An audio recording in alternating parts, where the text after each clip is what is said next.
number 3 as we roll on this Tuesday morning. Thank you very much for continuing to join us. 630ched.com if you've missed anything. So you've got I see you've got the billboard right in front of you right there. Yeah, I'm looking for at Tim some Moen. of these. Yeah, you bet. I want gay married couples to be able to protect their marijuana plants with guns. That says it all. Men are good enough to govern other men, but not good enough to be free. Cool story, bro. So let me stop you right there, Neil. What's your carbon footprint? A little shot at Neil Young there. We might be getting somewhere with that, eh? Hey, you might have just got me a vote. VoteMoen.ca, MOEN.ca. You can't vote because you're not That's riding. right. The best welfare program is a job. Yeah, that makes sense as well. Tim Moen has joined us on the show this morning. Hello, Tim. Hi there. So you're really putting yourself out there, hey? There's no tiptoeing around this. No, there's no tiptoeing around this. My goal here is to promote a message, not so much to get votes. I understand that some of the things I put out there might not be popular, but somebody needs to say them. Well, what's the difference between being a libertarian and wanting basically anarchy? What's the difference between that, being allowed to do whatever you want without government interference and having no government at all? Well, the ultimate message of the Libertarian Party, and I'm not sure, what you're talking about when you use the word anarchy, but the ultimate goal is to reduce, the ultimate principle is don't initiate force against your fellow man. That's about it right there. We subscribe to the philosophy of non-aggression, which means you don't point guns at people to try to get things done. And so, you and I weren't born with the right to initiate force against others, and we were born with the self-evident right to own ourselves. And so that should not be violated, even if you win a popularity contest, and even if you call yourself government. There is some irony in running for a spot in the House of Commons while communicating this message at the same time, isn't there? Sure there is. This is, and believe me, I've been one of the biggest skeptics of this whole process. I used to encourage people to think very hard about engaging in politics as a viable means to create positive social ends. But I guess I was approached by a group of people within Liberty circles that convinced me that Ron Paul made some good gains in outreach during his campaigns at the U.S. presidency. And he promoted the message of liberty and brought a bunch of people, a message that they'd never heard before. They never had their political paradigms challenged that way. And so they convinced me that it would be a good way to get a message out there.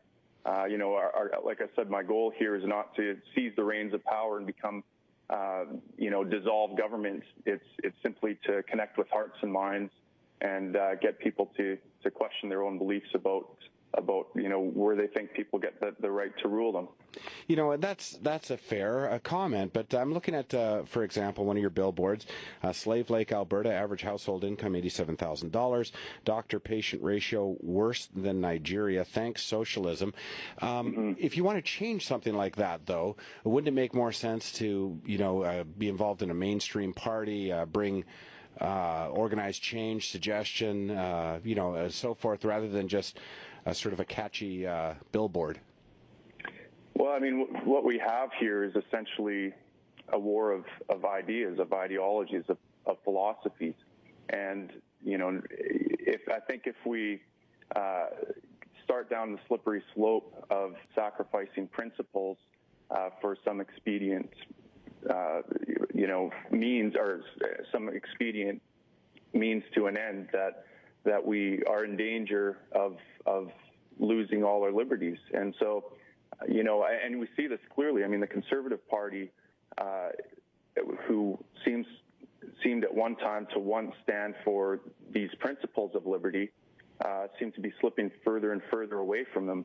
And someone needs to stand opposed to that, and the Libertarian Party stands opposed to that, and this message needs to get out into the political spectrum. Now, if this message gets out there, and it seems to be very popular, I'm hearing all sorts of support, it's exceeded our wildest expectations already, then that's a good thing. Then hopefully the main political parties take notice and maybe start reconsidering some of the infiltration of some of these government interventionist ideas that they've been getting more and more. So I think it's a good thing, and I don't think that sacrificing principles to reach an end is a good thing. I'll be honest, and we don't do this. We try to steer clear of being overly political on the show, but I'll throw this out there that if I was to classify my own political views, libertarian would probably be the first word that comes to mind on it. And the reason why is when you start ticking off all of the questions like, do you care if two men get married? No. Do you care if some guy smokes dope in his basement? No. And you start going on and on down the list of things where it's inevitably just sort of, does that affect me? If the answer is no, then do I care about it? Well, not really. Censorship, all that sort of stuff. But from what we can glean, there are certainly people that will take it to a farther extreme than I would, and people will start to go to extreme examples of, okay, well, is it okay if we're going to give free speech to everyone? Is it okay for someone to speak up with a really hateful message? And a lot of people would part company with you at that point, right?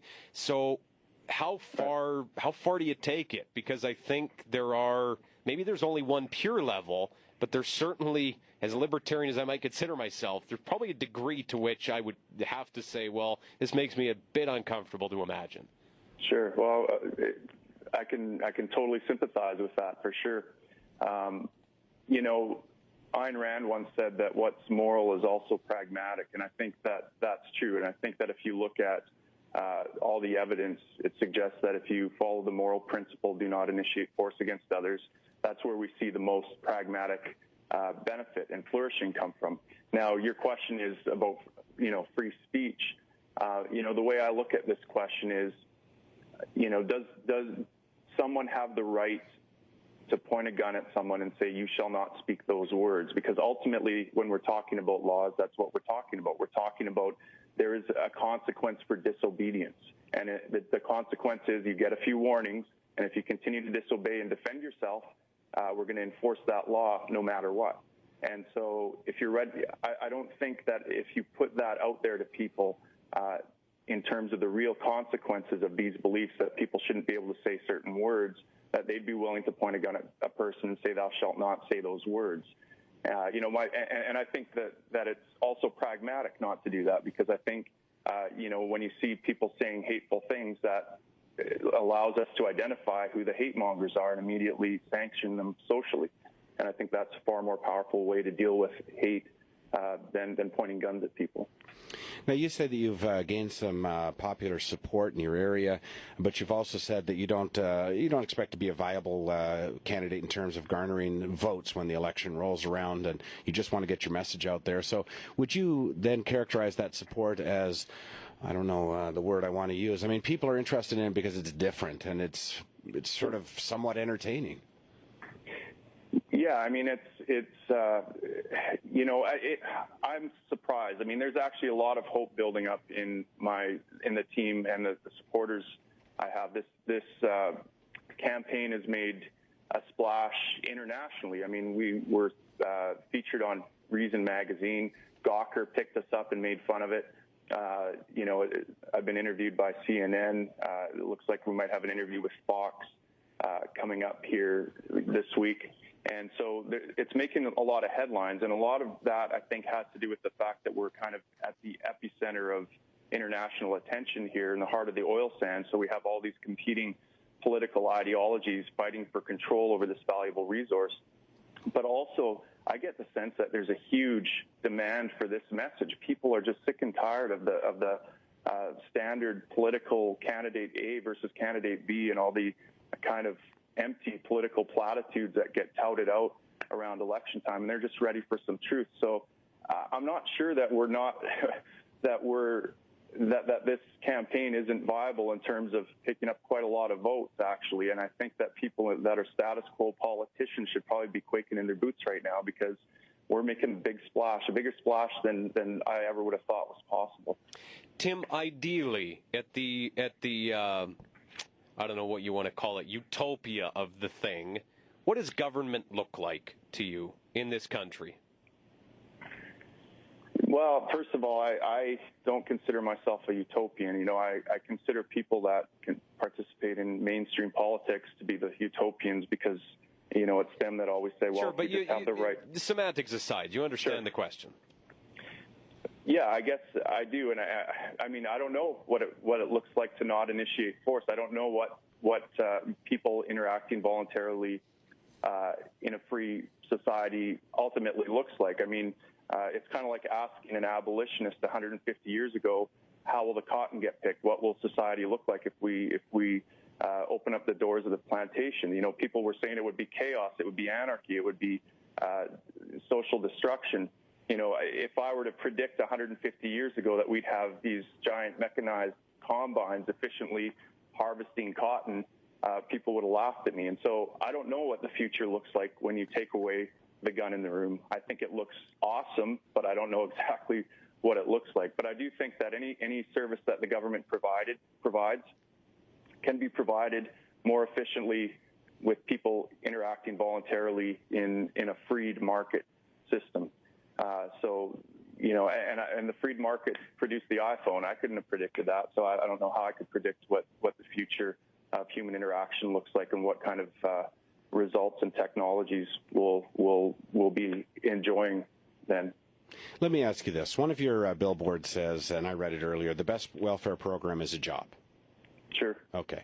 So let's get specific. I mean, let's see. You're saying now, I thought when we started this conversation was like, hey, I'm not really looking to get votes. And as we go along, it's like, well, you never know. We could get a lot of votes. So, all right. And let's say you get a lot of votes. Let's say you get elected. Back up that slogan. What are you going to do to make sure everyone's off welfare and has a job? Well, I mean, the first thing I'm going to do is you know, one of the main things I think I'd like to focus on if elected would be the wealth transfer that flows out of this region to, you know, provide provincial welfare to the have-not provinces, for example.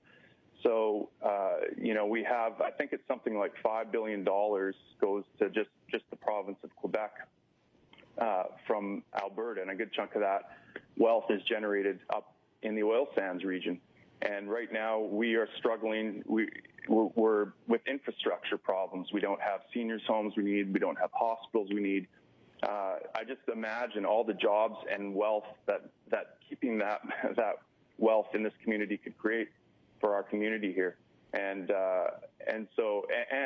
you know, if people in Quebec then wanted a chunk of the oil sands, that could come here and dig it up, and they'd be welcome in this community to create wealth themselves. I mean, if they're having trouble finding jobs, we've got lots of them here. You know, so when I talk about welfare, you know, the first places I would look at are things like corporate welfare, interprovincial welfare. You know, these are the places where welfare is hitting us the hardest in the pocketbook. And further down the line, I think a lot of the other problems with people who you know, are marginalized by the system, who might have drug addiction problems and, you know, are homeless and that sort of thing. We'd be in a much better position to help those types of people help those people if we were able to keep a lot more of the money that we earned. Tim, we appreciate the time this morning. The website is votemoen.ca. That's MOEN, votemoen.ca. Thank you very much for this, sir. Thanks, I appreciate it. Yeah, you bet. So there it is. I mean, are they an electable party right now? No. No. Would one MP be able to do any of that anyways? No. No. But the idea is, I mean, for those that enjoy engaging in political discussion, Sure. The idea is something that I think a growing number of people would subscribe themselves to. Again, there are degrees of it, because it gets uncomfortable at the point where you say the people. It's the like the best example I could think of is the church down in the States, like the whatever, the Southern Baptist or whatever, the God hates the F word for. Yeah. Those, to be able to say, you know what, we're okay with that. Show up, speak wherever you want, speak your mind, speak whatever. And the idea there is that then we would sort of ostracize them socially instead of making that illegal or telling them they can't speak. Yeah, I get that. But, when it comes to change can be made. Great change can be made, but great change is always made very slowly. And, Yes. This is the kind of thing that's why they're not electable, because nobody's willing to throw the baby out with the bathwater and say we're going to start from scratch with these guys' ideas. So it's the same as us. If we want to change radio, we come in and do it one show at a time. But it's the idea of big government and the efficiencies that come along with it, and the more and more and more we see somebody else telling us how to do this or how to do that, or choosing what to do with our money, that's where you start to explore these other ideas and go, well, hang on a second. With a little bit more freedom, do we believe in ourselves enough that maybe it would work fine? But it's